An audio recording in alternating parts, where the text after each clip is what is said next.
From within an ancient vault, a tome of horrors, dungeon dwellers, and even stranger beings emerge for yet another round against your unsuspecting players and their characters. It's an infamous bestiary resurrected.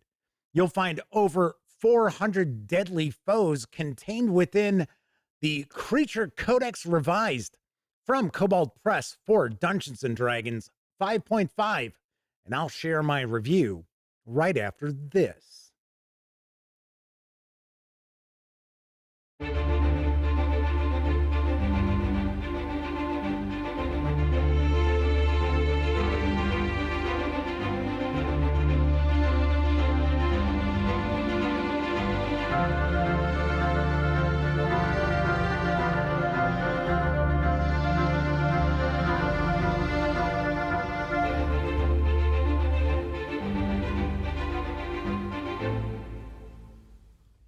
Howdy, gang, and welcome once again to the Duct Tape Studios. I'm Jeff McAleer, your host here at the Gaming Gang channel. Thanks for joining me once again. Today, I'll be sharing my review of the Creature Codex Revised from Kobold Press for Dungeons and Dragons 2024, or as I like to say, 5.5e. This 416-page hardcover is available now. Carries an MSRP of $59.99. You can get it bundled with the PDF for $69.99 over at DriveThruRPG or over at koboldpress.com. If you want to just score the PDF alone, you can do so for $39.99. Having said all that, let's swing out over to the other camera because here I've got the Creature Codex Revised. Couple of things to mention before we get stuck in. First of all, my friends over at Kobold Press were kind enough to provide me with this review copy, but neither I nor anyone else affiliated with the Gaming Gang has received any other sort of compensation for me to share this review with you. It's important you know that. We're also not going to look at each and every page of the book, each and every entry within this bestiary, but I do want to give you a good feel for what you're going to find inside the Creature Codex Revised. First thing we'll do is take a peek at the credits page. A lot of folks worked very hard to bring this to life. So let's give credit where credit is due. Now, the original Creature Codex arrived on the scene back in, I want to say 2018, although that's kind of weird. It feels a lot more recent than that. And it was statted for 5th edition Dungeons and Dragons. Now, as far as I can tell, all this content is still the same. The entries are all still the same as what you found inside the Creature Codex. Now with the revised edition, these are statted for Dungeons and Dragons 5.5e. First thing we'll do is talk about the production quality. First thing I'll mention, as far as the paper stock, it does feel a little bit heavier than the original Creature Codex. And it's what we've seen from Kobold Press as of late, probably over the last couple of years. We have seen the paper stock a little bit heavier. I seem to recall the original Creature Codex paper felt very much like what we found in the 5e Dungeons and Dragons Wizards of the Coast releases, which is pretty light. This is a little heavier, I will say. As far as the artwork throughout, I'm a fan of Kobold Press art. I know some folks out there talk about how it's a little too static for their tastes. But then again, this is a bestiary, so I'm not all that concerned with a lot of the artwork being more of the static variety. As far as the quality of the artwork, for the most part, really, really nicely done. Now, I will mention some of the images seem to be a little bit sharper than other images. It's not a huge deal, but I'm not trying to say that some of the artwork is really fuzzy. That's not the case. But like I said, some of it just seems to be a little bit sharper than others. As far as the binding, this does have a stitched binding, so this should hold up pretty well to repeated use. Now, let's talk about the contents of the Creature Codex Revised. You've got over 400 entries here, and there are a wide variety of different types of creatures. We've got angels, we've got devils, we've got demons, we've got beasts, we have abominations, and so forth. We've got demon lords, we've got animal lords. We have got a wide variety of entries here. Now, few things that I really think stand out about the Creature Codex Revised is that for the most part, we get more than just combat stats, combat traits, and abilities for each of these entries. To me, that's a big deal because one of the stumbling blocks I see in some monster books that come out is the focus on, okay, what do these things do in combat? Which I understand. We don't always necessarily get information about the tactics that the being is going to utilize. And sometimes we don't get any information about what do these things do when they're not being murdered by the player characters.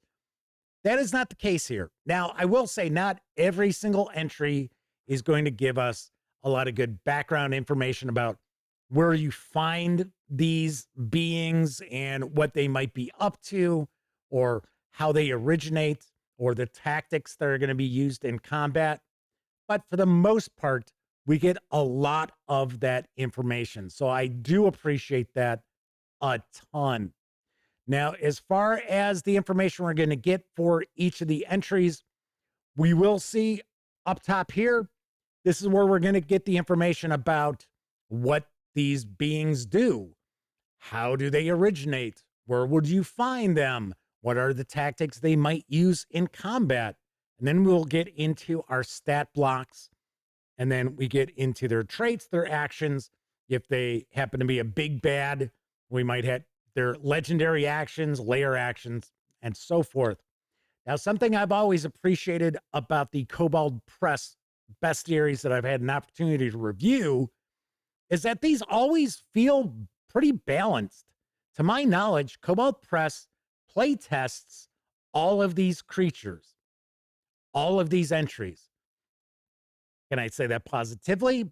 No, but that has always been my understanding. And they do come across that way. They do feel balanced. When something says this is a challenge rating of 4, it comes across as a creature that should have a challenge rating of 4, as opposed to something being indicated as a challenge rating of 1 that has 3 attacks that all do 1d10 damage. It's like, what? So I do appreciate that quite a bit. Something else I always dig about the various different bestiaries that Kobold Press releases are all of these entries are interesting. Now, I'm not going to say that each and every one of these knocks it out of the park. I mean, there are a handful that are kind of squibbers back to the mound.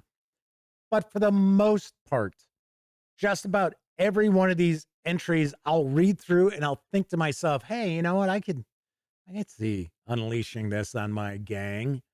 I could see, as opposed to other monster books you read through and you're like, okay, well, that's just simply another variation of another monster that has 5 more variations.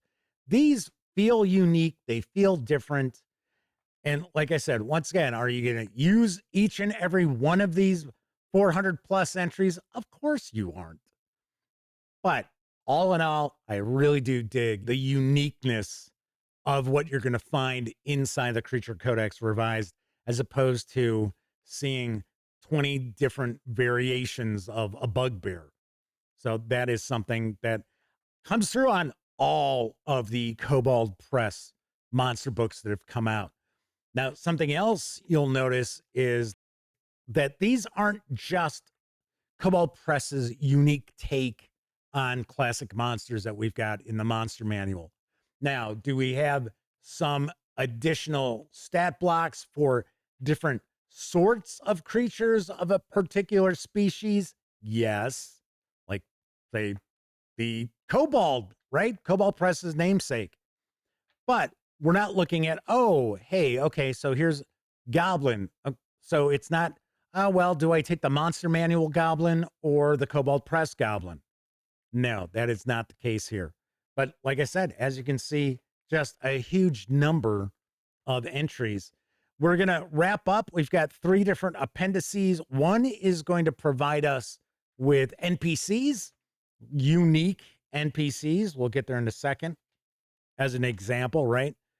The dwarf cleric of the brew, the gnomish knife cultist, gear mage, and so forth. We're not looking at just, oh, town crier or guardsman or town watch, things like that.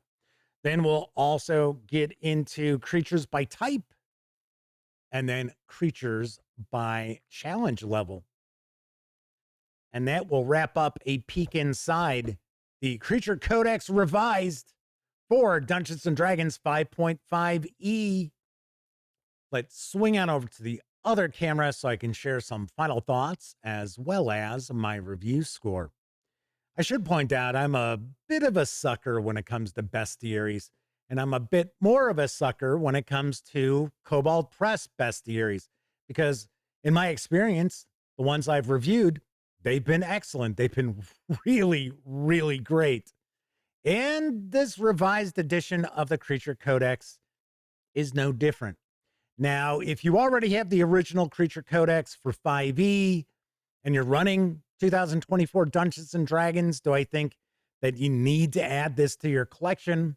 Not really, simply because the changes between the 2 editions as far as monsters go isn't massive.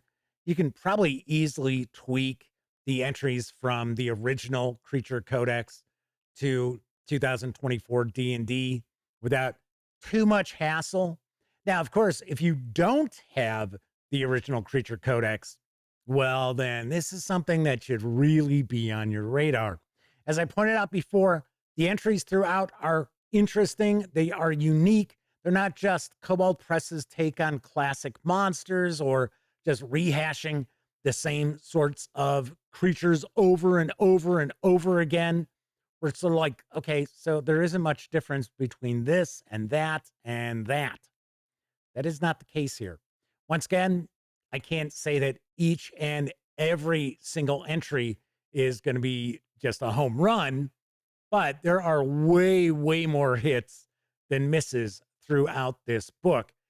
I will also point out that there is reference to the Midgard setting quite often throughout this bestiary.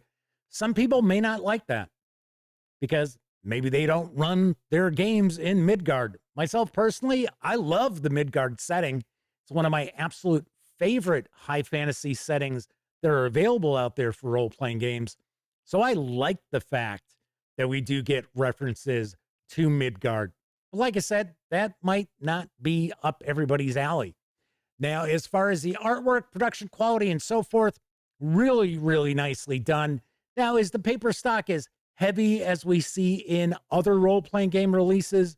No, but it's certainly not as thin as we've seen in the past for both Wizards of the Coast and third-party releases for 5e.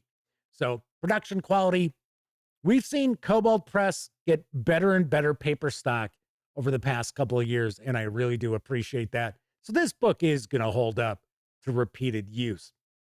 So if you do not have the original Creature Codex for 5e and you're running 5.5e Dungeons and Dragons, this is pretty close to being a must-have. A couple of dings here and there. Some of the artwork isn't as sharp as other images throughout the book.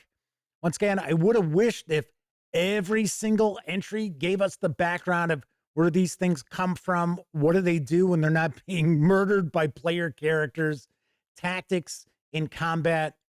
But all throughout the book, we get a lot of that, just not for each and every single entry. So, on a scale of 0 to 10, I give the Creature Codex Revised from Kobold Press for Dungeons & Dragons 5.5e a 9 out of 10. I definitely think this should be part of your collection if you are a dungeon master running D&D 5.5. All right, that's it for this time out. If you enjoy the Gaming Gang and would like to support the outlet, you can do so in a few ways. First, by utilizing our affiliate links to the One Bookshelf sites such as DriveThruRPG. To do so, simply visit thegaminggang.com, click on one of our banner ads. That way, if you happen to make a purchase, I get a 5% commission on most sales. And all those commissions really do add up, help keep thegaminggang.com around. You can also make a one-time donation by way of PayPal, and you can also become a monthly member of our Patreon. You'll find more information down in the show notes. Also, down in those show notes, you're going to find an invite link to our Discord server. It's absolutely free to sign up, so be sure to hang with the gang over on Discord. If you like the video, by all means, please give it a quick thumbs up. Subscribe to the Gaming Gang channel if you haven't already, and if you do subscribe, don't forget, ring that bell. If you ring the bell, select all notifications, because that way you'll find out whenever I share videos such as this review. But you'll also be notified when my live stream, the Gaming Gang Dispatch, airs Tuesday, Wednesday, and Thursday evenings right here on YouTube at 7 p.m. Central, as I bring you the latest in tabletop role-playing game news and more. And of course, when you're not watching videos here on the channel, be sure to visit thegaminggang.com for all latest in tabletop gaming news, reviews, and a whole lot more you are never going to find here on YouTube. You know the drill. Get your geek on at thegaminggang.com. Thank you very much for watching. Once again, I'm Jeff McAleer, and until I see you next time, certainly hope all of you get to enjoy plenty of great gaming with your gang.